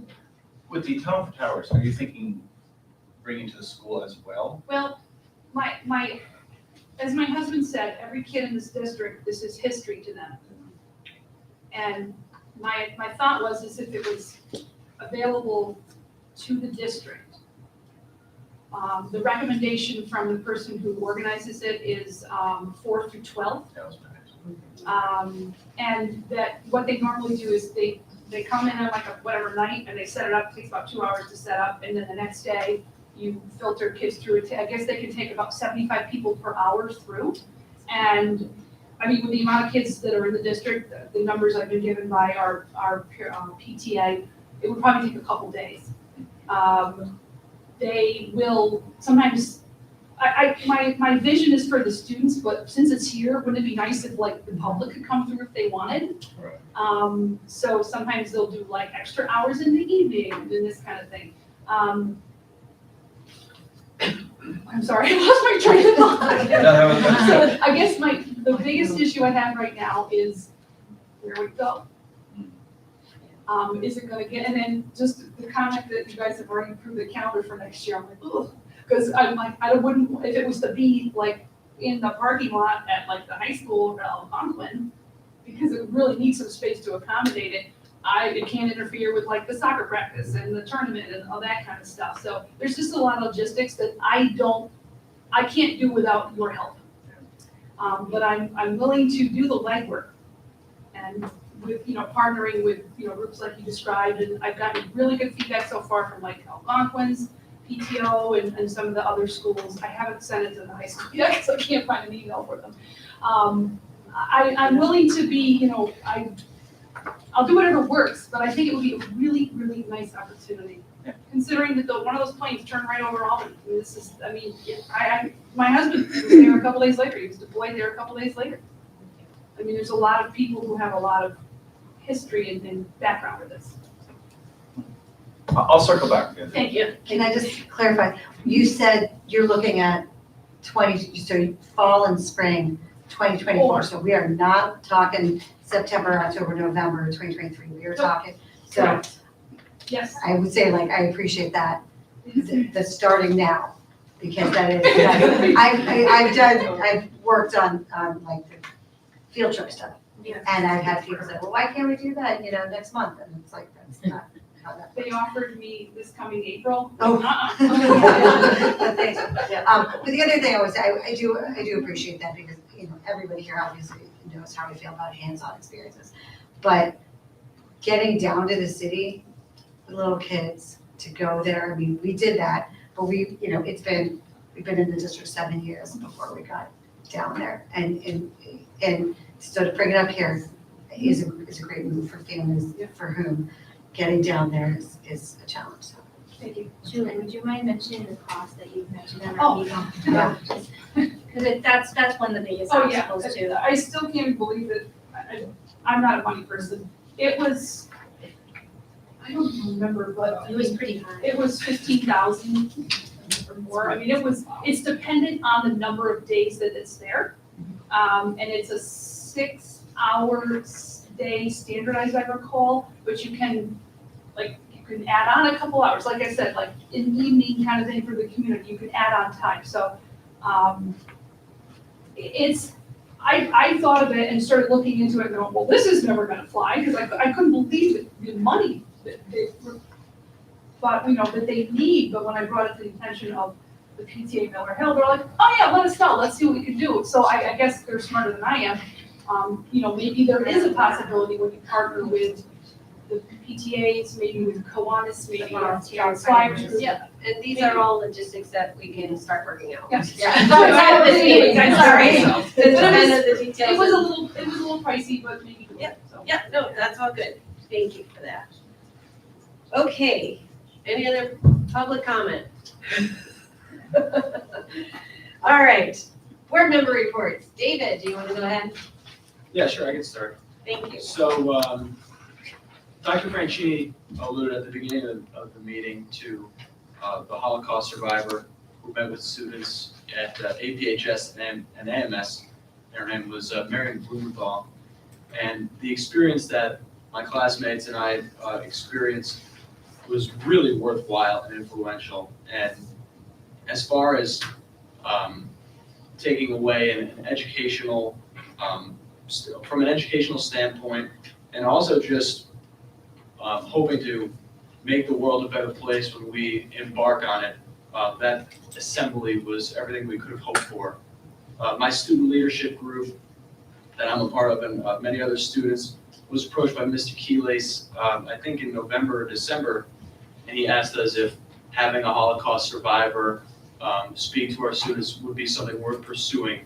And we all very much felt yes, but I can say our expectations were exceeded on the outreach and the impact that her speaking to our students had.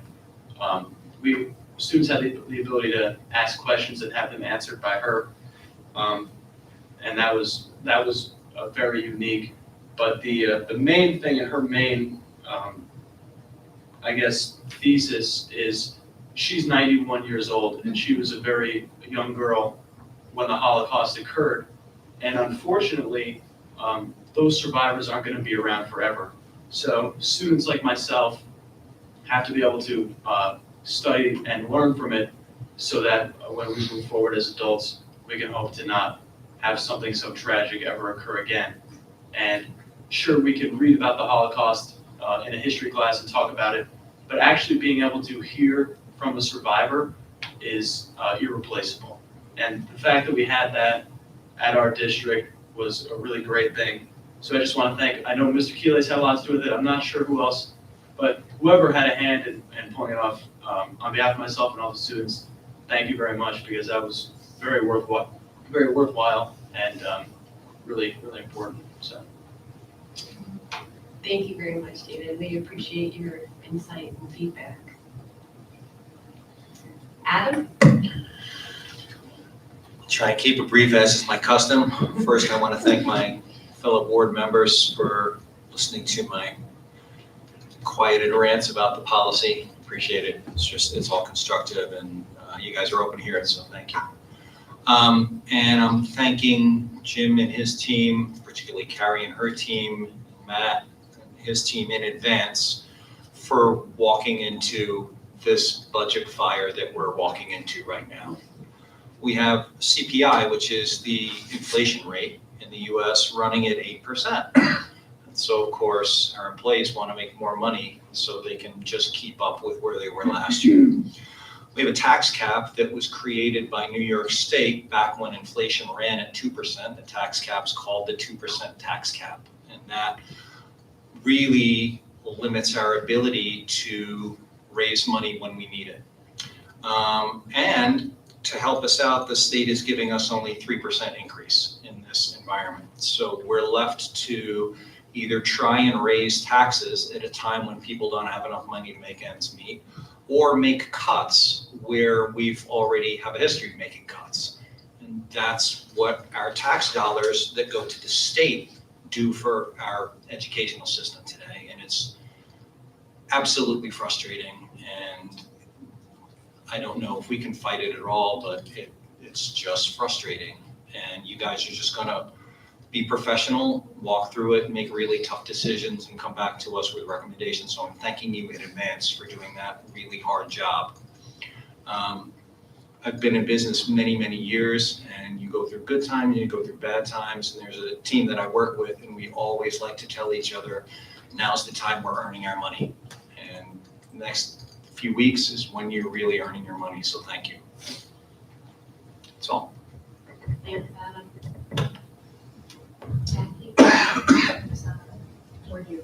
It is already done. Anyway, apparently I've been on the whole time.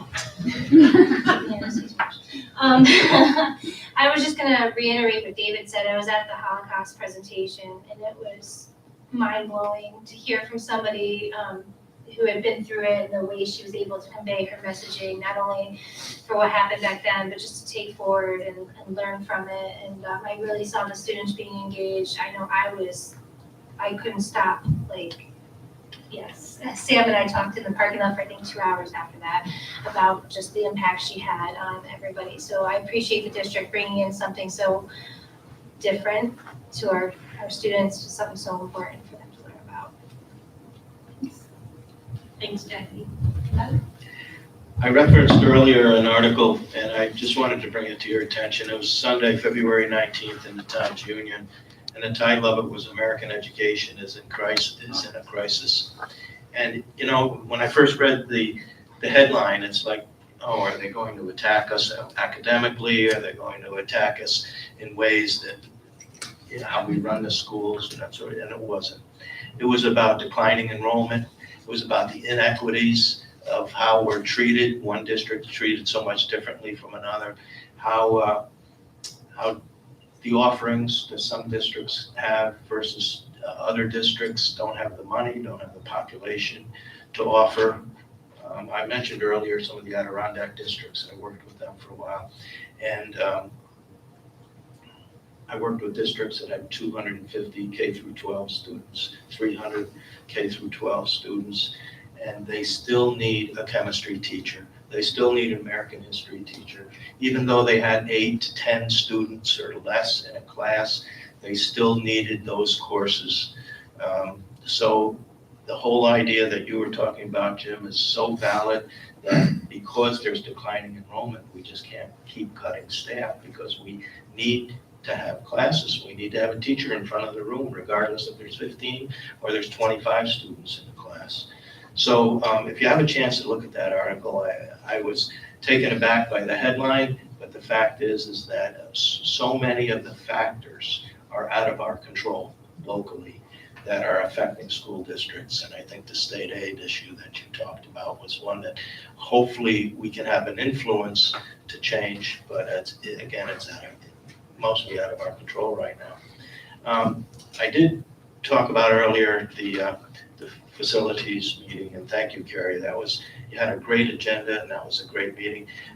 Tony was the one that spoke about the projects and updated the projects, and I just wanted to go into a little bit of detail there because I think it's worth mentioning that the projects that were temporarily halted in the fall are being picked up now in the spring, which is the replacement of the bus garage doors. that desperately need replacement. I saw some of them, and some of them are actually dangerous, I think, to use, worn out. The lift is hopefully going to be repaired over there, whether that's included in the building project or not, I don't know, but that's part of the work. The roof work and the bus garage is being resumed in the springtime. Correct me if I'm wrong on any of these, Tony. You certainly know better. Middle school and high school work, general contractor has been selected, and that is ongoing. We're planning that work for the appropriate time during the year. And phase 3, we got extremely good bid results, is the note that I took. So I'm very much encouraged about how they built the project, or capital project is going. And thank you, Carrie, for having that meeting and having Tony there and giving us all an insight into that. Also, Mosaic will be doing walkthroughs of the building for building condition surveys, which are required every 5 years. There was an item on the agenda about electric bus infrastructure. And again, it's still in the planning stages, and NYSERDA is involved in that. April 1st, they will be, I guess, giving us some guidelines in terms of the process and how to prepare for that. The strobe lights you talked about earlier in your presentation was on the agenda, and that was something that was immediately addressed by our maintenance crew and the building facilities project, you, Carrie, and they're already in progress of being put up, I guess, in a short period of time, or at least we're obtaining the equipment. I'm not sure. But in any case, those are lights for people that flash when there's a lockdown or when there's an emergency going on, for people that may not be able to hear audibly a warning. So that's a great update in terms of facilities. There was a project update on the $100,000 list that we had. I just want to remind the board that, remember, our in-house staff did a tremendous job refurbishing the special ed room in the high school. And the maintenance department did the work on that and other projects. So we have a great maintenance department. We have some money available for them to continue that work. And that really multiplies the value of our dollars when we have people already on staff who have the skills, and they do have the skills to do the remodeling work that's required. We don't have to hire outside contractors and pay them for their overhead and their labor. We have it done in-house, and I think that's a really good program that you've got going there, which is setting aside in the budget money for those types of projects. That was the facilities meeting. It was 2/16, February 16th. It was in the midday, and towards the end of the day, I attended a safety meeting. And those are always very interesting. And I wasn't here last meeting to report on a safety meeting that I had in December, and it was with the SRO, and I believe it was Cape Dorgan that was present there as well. And I know Jim was there for some of it. And we went over a checklist and selected a checklist for buildings, a building checklist for each of our buildings as to the safety items that we wanted to address and made sure that they were covered. And we went over that. And it's, I think we're very fortunate to have the SRO that we have. And he comes to these meetings, and he always has some valuable input. All the drills have already been conducted by our principals, and there's a required number of different types of drills that each building is required to have by a certain date. And sometimes they're inconvenient to interrupt classes and have a drill, but nevertheless, all of the buildings have complied with the required number of drills so far. We reviewed some emergency procedures, which I won't go into, but one of the interesting things that I know the SRO worked on, for example, is that when there's an emergency in our district, 4 or possibly 5 police departments will immediately respond. And that's really heartening, that there's going to be police officers on site in an emergency from the nearest location whether it be Troy, whether it be state police. There will be multiple agencies called, and it will show up very quickly in any situation, any emergency situation. Kate Durgan, the chairwoman of that committee, attended a meeting at Questar to work out if there's a student evacuation, how do we reunify the students with their parents off-site. And there's a process and a procedure being developed to do that. And I thought that was a part of the whole process in an emergency that maybe goes neglected sometimes. And it was something that's being addressed. And communication with parents, we recognize in any kind of a safety situation or emergency situation is extremely valuable. I just like to recount a short episode that I'm familiar with. Is in another district, we had an emergency, and it was a lockdown situation, and police departments responded, fire department responded, but before the first responders reached the school, parents were showing up at the front door asking for their students. And I just want to, because the students were in the classroom saying, we're in a lockdown, come get me. And parents would. And what happened in that school district is that they clogged up the roadways, the driveways. So please, if you're a parent and you receive notification that there's a lockdown in the school or something going on, don't get in the way of emergency vehicles. Anyway, that was something we're talking. Those were two very interesting meetings I attended on the 16th, and I just wanted to update the board and public on that. That's great, thank you, Don. Yeah, well. Thanks. So I do want to make a clarifying statement as it relates to the discussion, whether it be, the stimulus funds that we're using. I don't want it to be misunderstood that I'm cavalier in the usage of that money in any way, shape, or form as a taxpayer, just like everyone else. Frankly, I'm less than pleased with my ROI on the tax dollars that I'm paying into the federal government.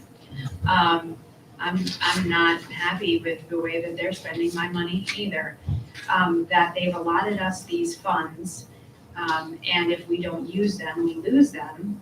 I find that we should use every single penny towards the enrichment of a child in this district, rather than see it go back into the black hole of the federal government. So when I talk about it being stimulus funding, I don't want it to be misunderstood that I take that cavalierly, but those tax dollars that are money that we all paid into the federal government absolutely needs to go to the betterment of children in this district. And I will do every single thing in my power to make sure that it all gets spent, every single red cent, towards the children of this district. Now, I want to shout out to our wonderful, wonderful students. Everybody, our athletes are killing it. They're crushing it. Our theater kids and our music kids, we've got music concerts coming up. Looking forward to the spring concerts. Our band and orchestra kids, middle school and high school.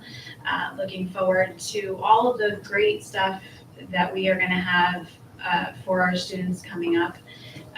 Congratulations to all our kids who made honor roll. And if you didn't make the honor roll, keep plugging away. I have faith in you. And just, we see all of the wonderful things that are going on for our kids just in the short period of time between one meeting to the next. During budget season, we meet very frequently, and the amount of stuff still in the celebration of success is so impressive. Big shout out specifically to everyone involved in the production for Little Shop of Horrors. If you got to see it, it was incredible. And there were a lot of moving parts that went into making that production, from the student advisors, the teacher advisors to the club, also the students that all participated both in the cast and then also behind the scenes. They worked very hard and they put on an amazing performance. So shout out to them specifically. Thank you, Megan. Ian? I have nothing that my colleagues haven't already covered, so thank you. Okay, good. Samantha? Just one more comment on Marianne Blumenthal. She really was. I just want to thank the administration for making it so that we could come, because that was, I would argue, like a highlight of the year for me. I talked to my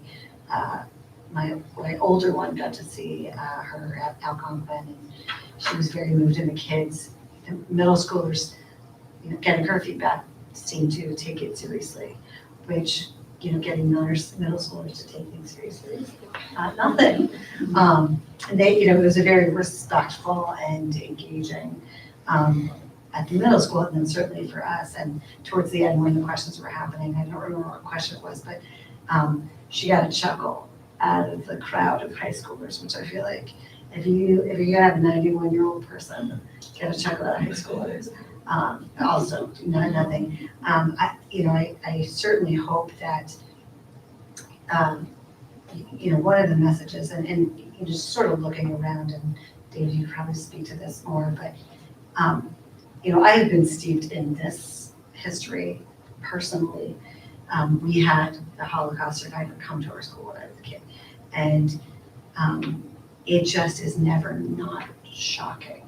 And so even sitting there and listening to what she went through, again, something that I've heard as a Jewish person repeatedly, your mouth is still on the floor. And even the simple, not even the atrocities of gas chambers or what have you, but want, hunger, hygiene, that I think that was a big thing where they couldn't brush their teeth, right? And I won't go past that, because there was other things that are things that kids in the sisters do every day: wash their face, take a shower. And you could sort of see a physical response when she sort of talked about the hygiene that, we like to talk to kids about gratitude when we talk about, SEL.